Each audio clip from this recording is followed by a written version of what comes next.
नानी की कहानी में आप सभी का स्वागत है। शुरू करते हैं आज की कहानी, छिपकली का घर। बात बहुत पुरानी है। दुनिया का निर्माण कार्य गति पा चुका था। अनेक जीव जंतु अपने अपने तरीके से अपनी जिंदगी बिताने के कामों में लगे थे। आदमी बुद्धिमान था, इसीलिए उसने घर बनाकर गांव बसा लिए। उसने अपने घर को लीप पोत कर सुंदर बनाने का तरीका भी सीख लिया था। मगर छिपकली का कोई घर नहीं बन पाया था। इसका कारण था कि उसका नर अत्यंत आलसी और निकम्मा था। वह कुछ भी काम नहीं करता था। बेचारी छिपकली ही उसके लिए कीड़े मकोड़े मार कर लाती, जिन्हें वो खा लेता और सो जाता।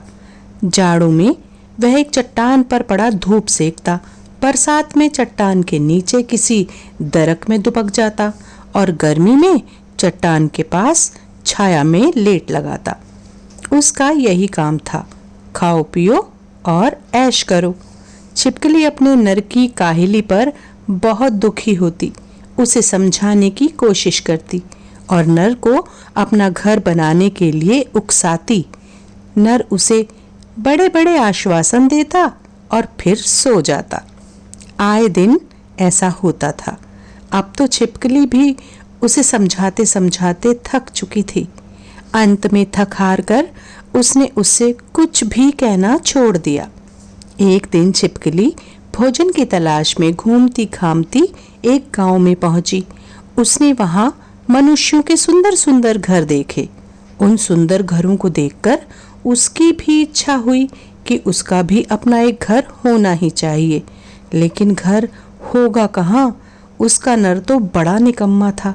जब वह छोटे मोटे काम ही नहीं कर पाता था तो भला घर कहाँ बना पाता। उस दिन वो बड़े दुखी मन से अपने नर के पास आई। नर ने उससे भोजन मांगा तो वो रोने लगी।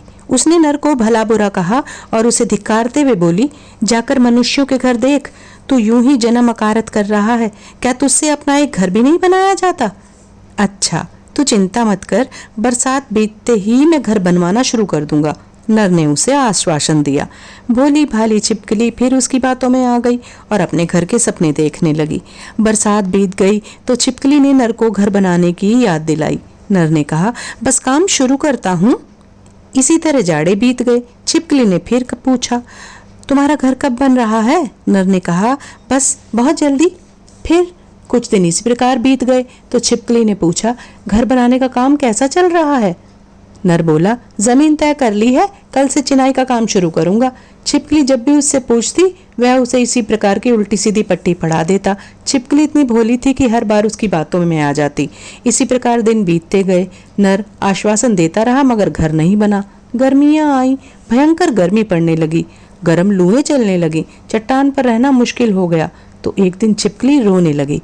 नर ने कारण पूछा तो बोली, तुम तो चिंता करते नहीं, हर बार मुझे झूठी सच्ची बातें बताकर बहला देते हो। ये रहने का कहीं ठौर ठिकाना नहीं। आंधी आई तो ये चट्टान भी खिसक जाएगी, फिर कहाँ रहोगे? नर ने उसे फिर आश्वासन दिया मगर छिपकली रोती रही। नर के बहुत समझाने बुझाने पर भी छिपकली का रोना बंद नहीं हुआ। आखिर नर ने उसे प्यार से दुलारा और कहा, अच्छा आज तुम आराम करो, मैं भोजन लेने जा रहा हूँ, मनुष्य के घर भी देख आऊंगा, फिर अपना घर अवश्य बनाऊंगा।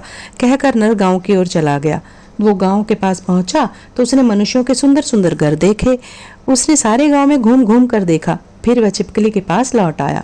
छिपकली उसे खाली हाथ आया देखकर उदास हो गई। मगर नर उत्साह से बोला, पगली चिंता क्यों करती है? तू क्या समझ रही है कि मैं खाली हाथ हिलाता हुआ ही लौट आया हूँ? अरे बावली, मैं तो अपना घर बनाकर आया हूँ, चल मेरे साथ। छिपकली खुश हो गई और दोनों गांव की तरफ चल दिए। गांव के पास पहुंचकर नर छिपकली से बोला, देख ये सब हमारे ही घर हैं, हम लोग यहीं रहेंगे, इन्हीं घरों में हमारे बच्चे पलेंगे। छिपकली बोली, अरे यहाँ तो मैं रोज आती थी मगर मेरे दिमाग में तो ये बात आई ही नहीं। तूने कभी इस ढंग से सोचा ही नहीं। यहाँ देख, हमें खाने को मक्खियाँ मच्छर और खूब कीट पतंगे मिलेंगे, हम आराम से खाएंगे और सोएंगे। नर ने कहा। फिर वे दोनों एक घर में घुस गए। नर घर में जाते ही एक दीवार पर चिपक कर इत्मीनान से सो गया। बस तभी से छिपकली सपरिवार हम इंसानों के घरों में रहती है। पूरी दुनिया में कहीं भी छिपकली का अपना कोई घर नहीं है, क्योंकि छिपकली को अपना घर बनाना ही नहीं आता। सीखने की उन्हें कभी ज़रूरत ही नहीं पड़ी। धन्यवाद दोस्तों। ये कहानी आपको कैसी लगी कमेंट करके ज़रूर बताइएगा, और मेरे चैनल को अभी सब्सक्राइब कर लीजिए। नानी की कहानी में ऐसी ही प्यारी प्यारी स्टोरीज़ मैं आपके लिए लाती रहूँगी।